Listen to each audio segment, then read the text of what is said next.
Hey guys, welcome to bankers grade. तो आज के इस वीडियो में हम सॉल्व करने वाले हैं कुछ बहुत ही इंपॉर्टेंट एमसीक्यूज़ को। ये जो एमसीक्यूज़ है ये रिलेटेड है आरबीआई सर्कुलर से, और आरबीआई सर्कुलर से रिलेटेड एमसीक्यूज़ के सीरीज़ का ये दूसरा पार्ट है। आई होप आपने पहला पार्ट भी कंप्लीट कर लिया होगा।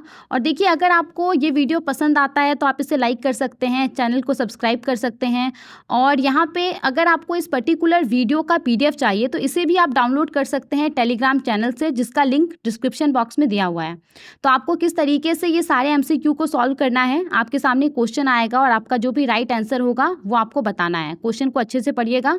तो चलिए शुरू करते हैं। आई होप आप सभी रेडी हैं। तो आपके सामने पहला क्वेश्चन ये रहा। क्वेश्चन को ध्यान से पढ़िए और अपना आंसर बताइए क्या होगा।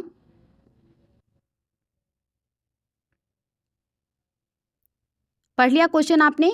देखिए क्वेश्चन में क्या पूछा जा रहा है। तो क्वेश्चन में पूछा जा रहा है कि 2016 में जब डीमोनेटाइजेशन हुआ था, जिसमें 500 रुपये और 1000 रुपये के लीगल टेंडर को खत्म कर दिया गया था, तो उसके बाद जो 2000 रुपये के नोट को इंट्रोड्यूस किया गया था, तो उसका डायमेंशन क्या है, ये आपसे पूछा जा रहा है। आपका ऑप्शन है option A 147 mm into 73 mm, option B 157 mm into 73 mm, option C 167 mm into 73 mm, option D 177 mm into 73 mm। तो यहाँ पे जो राइट आंसर है वो क्या है? Option C 167 mm into 73 mm। और देखिए यहाँ पे special 30 day crash course launch हुआ है गारंटीड सिलेक्शन के साथ। अगर आप 30 डेज ईमानदारी से डेडिकेट करते हैं तो लिंक डिस्क्रिप्शन बॉक्स में दिया हुआ है। और अगर आप कूपन कोड GET30 का इस्तेमाल करते हैं तो आपको 30% डिस्काउंट मिलेगा। चलिए दूसरे क्वेश्चन को देखते हैं। और जो दूसरा क्वेश्चन है वो आपके सामने ये रहा। तो क्वेश्चन को ध्यान से पढ़िए और इसका आंसर बताइए क्या होगा।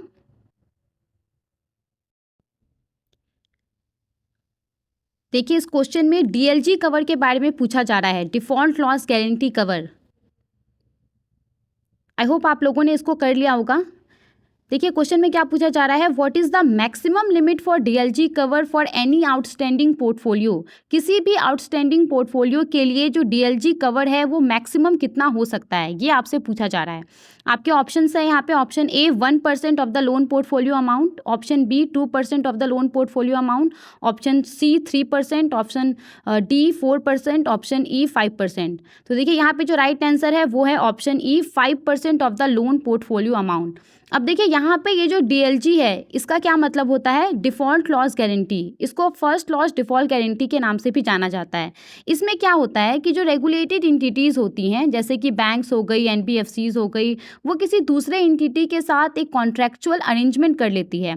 और इस अरेंजमेंट में क्या होता है कि जो ये दूसरी इंटिटी होती है ये बैंक को, NBFCs को यहाँ पे गारंटी देती है कि इनके द्वारा जो भी लोन प्रोवाइड कराया जा रहा है, जो टोटल लोन पोर्टफोलियो है इनका, तो उसका कुछ परसेंटेज ये गारंटी के तौर पे इनको देगी। और अगर लोन डिफ़ॉल्ट होता है तो ये जो रेगुलेटेड एंटिटीज़ हैं ये यहाँ पे उस गारंटी के पैसे को इस्तेमाल कर सकती है। ये पूरा क्या है, डिफ़ॉल्ट लॉस गारंटी है।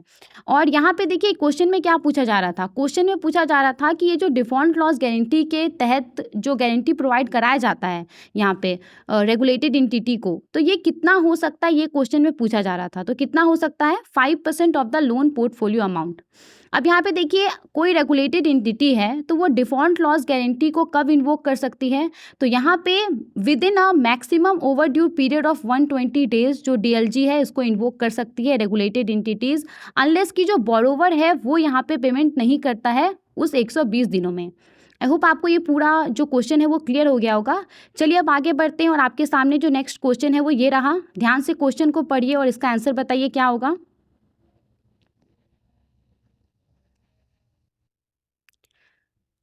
देखिए क्वेश्चन में सिग्निफिकेंट बेंचमार्क्स के बारे में पूछा जा रहा है। अगर आप RBI सर्कुलर को फॉलो करते होंगे तो आप इसका आंसर दे देंगे। कर लिया आप लोगों ने ये क्वेश्चन। देखिए इस क्वेश्चन में क्या पूछा जा रहा है, which date marks the enforcement of the RBI's updated significant benchmarks list as per their recent circular. तो RBI के रीसेंट सर्कुलर के हिसाब से जो अपडेटेड सिग्निफिकेंट बेंचमार्क्स लिस्ट को जारी किया गया है तो उसका इन्फोर्समेंट डेट क्या है, मतलब किस डेट से ये जो अपडेटेड सिग्निफिकेंट बेंचमार्क्स है ये लागू हो गया है। ऑप्शन ए जून 30, 2023, ऑप्शन बी जुलाई 1, 2023, ऑप्शन सी जून 1 2023, ऑप्शन डी अगस्त 1 2023, ऑप्शन ई सितंबर 1 2023 और जो राइट आंसर है वो है ऑप्शन बी जुलाई 1 2023।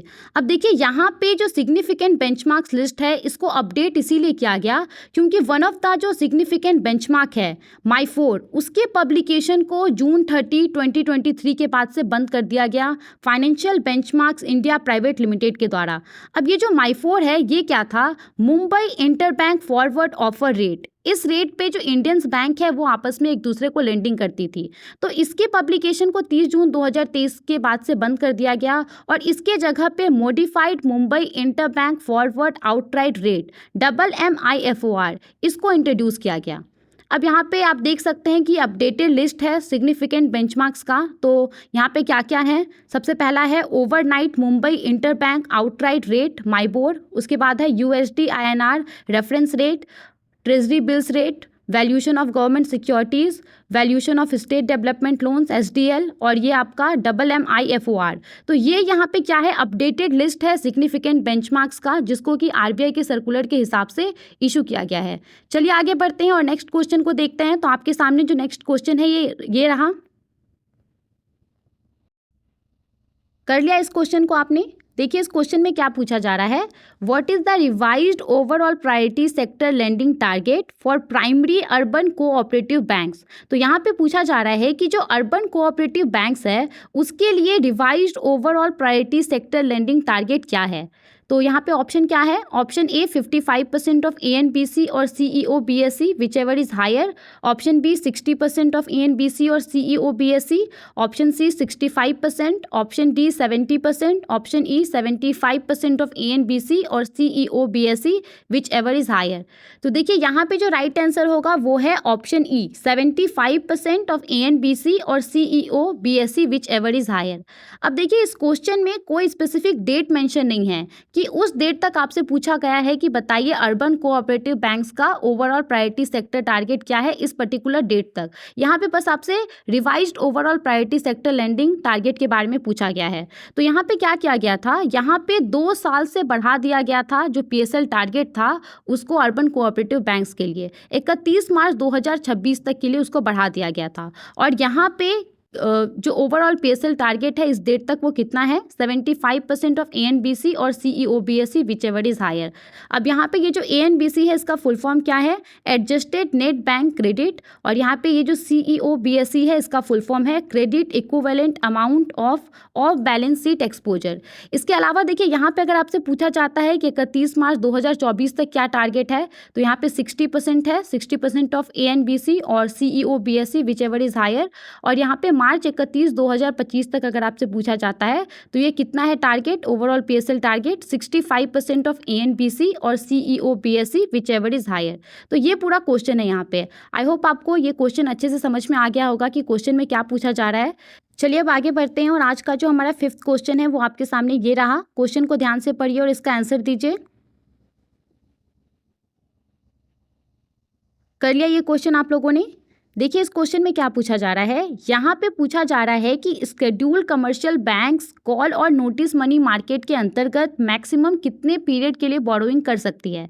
अब ऑप्शंस क्या क्या है, option A 1 day, option B 3 days, option C 7 days, option D 14 days, option E 30 days और जो राइट आंसर है वो क्या है, ऑप्शन डी 14 डेज। अब देखिए जो कॉल मनी मार्केट होता है उसके अंतर्गत बैंक्स आपस में बोरोइंग करते हैं और कॉल मनी मार्केट के अंतर्गत जो बोरोइंग किया जाता है वो ओवरनाइट बेसिस पे होता है, 1 डेज के लिए होता है। वहीं पे जो नोटिस मनी मार्केट होता है तो इसके अंतर्गत भी बैंक्स क्या करते हैं, आपस में बोरोइंग करते हैं, लेकिन यहाँ पे जो पीरियड रहता है बोरोइंग का वो मिनिमम 2 डेज रहता है और मैक्सिमम यहाँ पे 14 डेज रहता है। तो यहाँ पे आप देख सकते हैं कि क्वेश्चन में क्या पूछा जा रहा था कि मैक्सिमम पीरियड ऑफ बोरोइंग कितना है, तो इसलिए हमने यहाँ पे क्या, हमारा जो राइट आंसर है वो क्या हो गया, ऑप्शन डी 14 डेज। अब देखिए यहाँ पे क्योंकि हम लोग कॉल और नोटिस मनी मार्केट के बारे में बात कर रहे हैं तो RBI का जो भी रिसेंट सर्कुलर आया था, इस सर्कुलर में RBI ने जो स्केड्यूल कमर्शियल बैंक्स हैं उनको ये छूट दे दी थी कि वो कॉल और नोटिस मनी मार्केट के अंतर्गत कितना बोरो करते हैं इस लिमिट को वो खुद से सेट कर सकते हैं। हालांकि ये जो लिमिट होगा वो RBI के द्वारा जो प्रिस्क्राइब्ड लिमिट है उससे ज़्यादा नहीं होना चाहिए। तो चलिए आगे बढ़ते हैं और आपके सामने जो आज का 6th क्वेश्चन है वो ये रहा। ध्यान से क्वेश्चन को पढ़िए, फिर से डिफॉल्ट लॉस गारंटी को लेकर के क्वेश्चन यहाँ पे पूछा जा रहा है। तो कर लिया आप लोगों ने इस क्वेश्चन को। देखिए इस क्वेश्चन में क्या पूछा जा रहा है, which act governs the incorporation of the default loss guarantee provider mention in the RBI circular.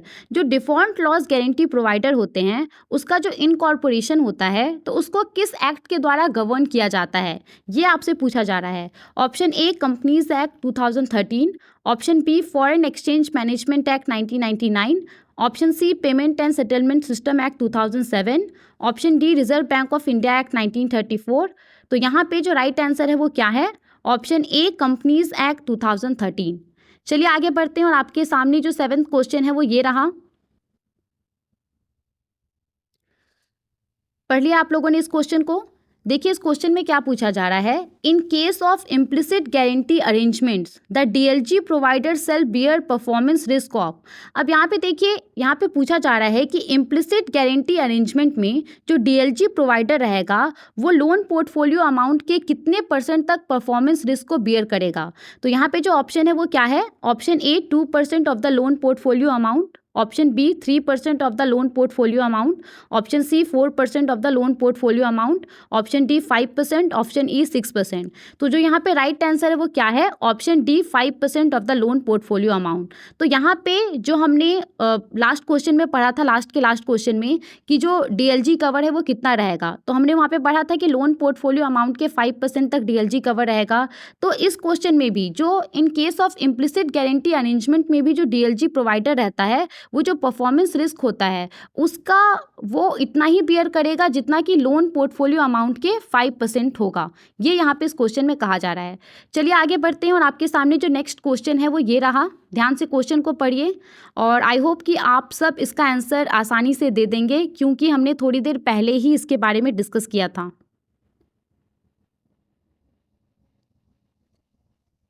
पढ़ लिया आप लोगों ने क्वेश्चन को, इसको सॉल्व कर लिया। तो देखिए इसका क्वेश्चन में क्या पूछा जा रहा है, when should the DLG be invoked by the regulated entity. Regulated entity के द्वारा जो डिफॉल्ट लॉस गारंटी है उसको कब इन्वोक करना चाहिए। तो यहाँ पे ऑप्शन क्या है, option A within 30 days of default, option B within 60 days of default, option C within 90 days of default, option D within 120 days of default. और जो इसका राइट आंसर है वो क्या है, option D within 120 days of default. I hope आप लोगों में से ज़्यादा लोगों ने इसका आंसर सही दिया होगा। तो चलिए अब आगे बढ़ते हैं और आपके सामने जो आज का 9th क्वेश्चन है वो ये रहा। और देखिए अगर आपको ये सारे क्वेश्चंस को रिवाइज करना है तो आप पीडीएफ डाउनलोड कर सकते हैं हमारे टेलीग्राम चैनल पे जा करके, जिसका लिंक डिस्क्रिप्शन बॉक्स में दिया हुआ है। देखिए ये जो क्वेश्चन है इसके अंतर्गत कॉम्प्रोमाइज सेटलमेंट और टेक्निकल राइट ऑफ्स के बारे में पूछा जा रहा है। कॉम्प्रोमाइज सेटलमेंट क्या होता है, ये एक ऐसा सेटलमेंट होता है जिसमें बैंक क्या करती है, एक वन टाइम सेटलमेंट अमाउंट तय करती है और जिस व्यक्ति का पैसा ड्यूज रहता है उस व्यक्ति को वो one time settlement amount bank को चुकाना होता है। अब ये जो वन टाइम सेटलमेंट अमाउंट होता है वो अमाउंट ड्यू से हमेशा कम होता है। जैसे कि मान लीजिए किसी व्यक्ति को बैंक को चुकाने हैं 5 लाख रुपए, तो जो वन टाइम सेटलमेंट अमाउंट होगा कॉम्प्रोमाइज सेटलमेंट के अंतर्गत वो हमेशा 5 लाख रुपए से कम होगा, 4 लाख होगा, 3 लाख होगा। तो यही होता है कॉम्प्रोमाइज सेटलमेंट। अब यहाँ पे टेक्निकल राइट ऑफ्स के बारे में तो आपको पता ही है। टेक्निकल राइट ऑफ्स में क्या होता है, एनपीओ को बैंक अपने बुक से रिमूव कर देती है अकाउंटिंग पर्पज से। तो यहाँ पे क्वेश्चन क्या पूछा जा रहा है, क्वेश्चन में पूछा जा रहा है कि ये जो कॉम्प्रोमाइज सेटलमेंट्स है और ये जो टेक्निकल राइट ऑफ्स है उसका लीगल बेसिस क्या है, किस एक्ट के तहत इसके लिए इंस्ट्रक्शन जो है वो जारी किया गया है। तो देखिए यहाँ पे ऑप्शंस क्या क्या है, option A banking regulation act 1949, option B reserve bank of India act 1934, option C national housing bank act 1987, option D all of the above. और जो राइट आंसर है वो क्या है, option A all of the above. चलिए आगे बढ़ते हैं और आज के 10th क्वेश्चन को देखते हैं। तो आज का जो 10th क्वेश्चन है वो आपके सामने ये रहा। ध्यान से क्वेश्चन को पढ़िए और इसको सॉल्व कीजिए।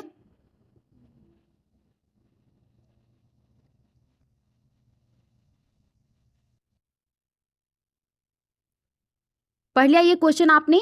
देखिए इस क्वेश्चन में क्या पूछा जा रहा है, इस क्वेश्चन में पूछा जा रहा है कि जो trade receivables discounting system platform है तो उस प्लेटफॉर्म के ऊपर इनमें से कौन सी एंटिटी फाइनेंशियर्स के तौर पे पार्टिसिपेट कर सकती है। ऑप्शंस क्या क्या है, option A banks only, option B insurance companies only, option C factoring companies only, option D NBFCs only, option E all of the above. और जो राइट आंसर है वो क्या है? Option C factoring companies only. अब देखिए होता क्या है कि जो कंपनीज रहती है वो जब अपना प्रोडक्ट सेल्स करती है तो बहुत सारे कस्टमर्स को वो यहाँ पे अलाउ कर देती है पैसे बाद में देने के लिए। अब ये जो पैसा रहता है जो कि कस्टमर को बाद में देना रहता है कंपनी को, तो वो कंपनी के लिए क्या हो जाता है? ट्रेड रिसीवेबल्स हो जाता है। अब ये जो ट्रेड रिसीवेबल रहता है इसको कैश के फॉर्म में कन्वर्ट कराने में जो एमएसएमईज होती हैं उनको काफ़ी दिक्कतों का सामना करना पड़ता है, और इसी समस्या को दूर करने के लिए ट्रेड्स प्लेटफॉर्म को लॉन्च किया गया है। ये एक इलेक्ट्रॉनिक प्लेटफॉर्म है जो ये ट्रेड रिसीवेबल्स जो होता है एमएसएमई का, इसके फाइनेंसिंग का काम करती है मल्टीपल फाइनेंसर्स के थ्रू। अब पहले क्या था कि ये जो ट्रेड्स प्लेटफॉर्म है उसके ऊपर सिर्फ बैंक्स, एनबीएफसीज, ये सब एज अ जो ये और कुछ इसके अलावा फाइनेंशियल इंस्टीट्यूशंस जो हैं ये बस एज अ फाइनेंशियर्स काम कर सकते थे।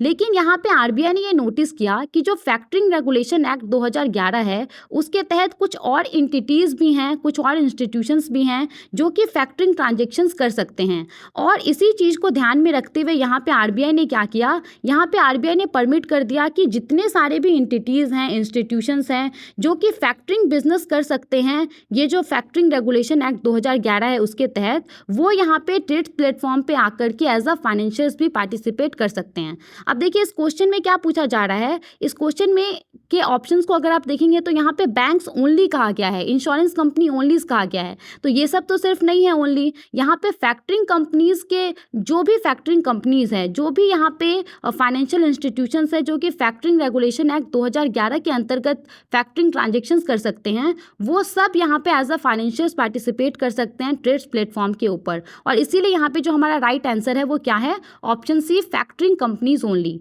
आई होप आपको क्लियर हो गया होगा। चलिए आगे बढ़ते हैं और आपके सामने जो नेक्स्ट क्वेश्चन है, क्वेश्चन नंबर 11, वो ये रहा। ध्यान से क्वेश्चन को पढ़िए और जो राइट आंसर होगा वो बताइए।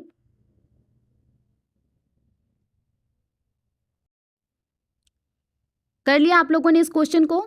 देखिए इस क्वेश्चन में क्या पूछा जा रहा है कि आरबीआई के लेटेस्ट सर्कुलर के हिसाब से टेक्निकल राइट ऑफ्स के लिए मैक्सिमम लिमिट क्या है? Option A 5% of the loan amount और ₹5 crore whichever is lower, option B 10% of the loan amount और ₹10 crore whichever is lower, option C 15% of the loan amount और ₹15 crore whichever is lower, option D 20% of the loan amount और ₹20 crore whichever is lower, option E 25% of the loan amount और ₹25 crore whichever is lower. और जो right answer है वो क्या है? Option D 20% of the loan amount और ₹20 crore whichever is lower.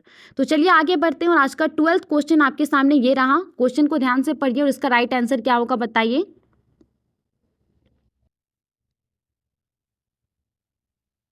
पढ़ लिया इस क्वेश्चन को आप लोगों ने? सॉल्व कर लिया?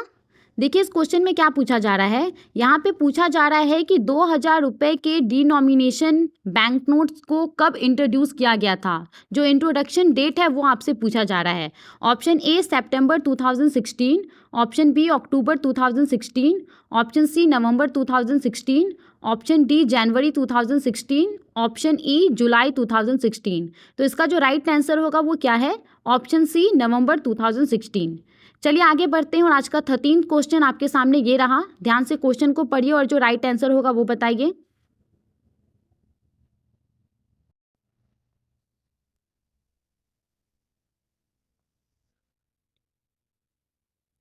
कर लिया आप लोगों ने इस क्वेश्चन को?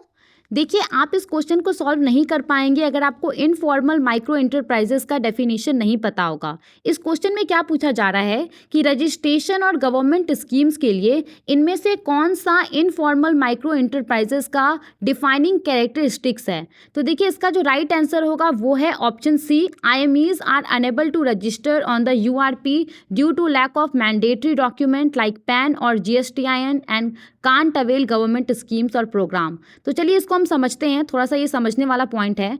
देखिए हमारे देश में जितने सारे भी माइक्रो, स्मॉल और मीडियम इंटरप्राइजेस हैं, तो उनका यहाँ पे रजिस्ट्रेशन होता है उद्यम रजिस्ट्रेशन पोर्टल के ऊपर। और इसके बाद क्या होता है कि अलग अलग जो गवर्नमेंट स्कीम्स है उसका फ़ायदा उठा सकते हैं, प्रायोरिटी सेक्टर लैंडिंग के तहत लोन के लिए अप्लाई कर सकते हैं। लेकिन यहाँ पे कुछ ऐसे भी इंटरप्राइजेस होते हैं जो कि उद्यम रजिस्ट्रेशन पोर्टल के ऊपर रजिस्ट्रेशन नहीं करा पाते हैं, क्योंकि इनके पास क्या होता है, इनके पास जो मैंडेटरी रिक्वायर्ड डॉक्यूमेंट है उद्यम रजिस्ट्रेशन पोर्टल के ऊपर रजिस्ट्रेशन कराने के लिए, जैसे कि पैन हो गया, permanent account number, goods and services tax identification number हो गया, GSTIN, तो ये सब इनके पास नहीं होता है। और इनको ही क्या कहा जाता है, इनको कहा जाता है इनफॉर्मल माइक्रो इंटरप्राइजेस। तो यही डेफिनेशन के बारे में क्वेश्चन में पूछा गया है। अब देखिए यहाँ पे जो मिनिस्ट्री ऑफ माइक्रो, स्मॉल और मीडियम इंटरप्राइजेस हैं, इनके द्वारा क्या किया गया है कि ये जो इनफॉर्मल माइक्रो इंटरप्राइजेस हैं, क्योंकि इनका रजिस्ट्रेशन नहीं होता है उद्यम रजिस्ट्रेशन पोर्टल के ऊपर, तो इनके लिए अलग से उद्यम असिस्ट प्लेटफॉर्म को लॉन्च किया गया है। और ये क्या करते हैं, ये यहाँ पे इस पोर्टल के जरिए उद्यम असिस्ट सर्टिफिकेट जो है ऐसे इनफॉर्मल माइक्रो इंटरप्राइजेस को प्रोवाइड कराते हैं, जिसका इस्तेमाल करके ये लोन वगैरह ले सकते हैं, गवर्नमेंट स्कीम्स वगैरह का फ़ायदा उठा सकते हैं। समझ में आ गया आपको ये पॉइंट पूरा? चलिए अब आगे बढ़ते हैं और आपके सामने जो आज का 14th क्वेश्चन है वो ये रहा। और आई एम श्योर कि आप इस क्वेश्चन का आंसर दे पाएंगे, क्योंकि अभी अभी जस्ट हमने डिस्कस किया है, तो उससे रिलेटेड है। एग्जैक्टली वो नहीं है लेकिन उससे रिलेटेड है ये।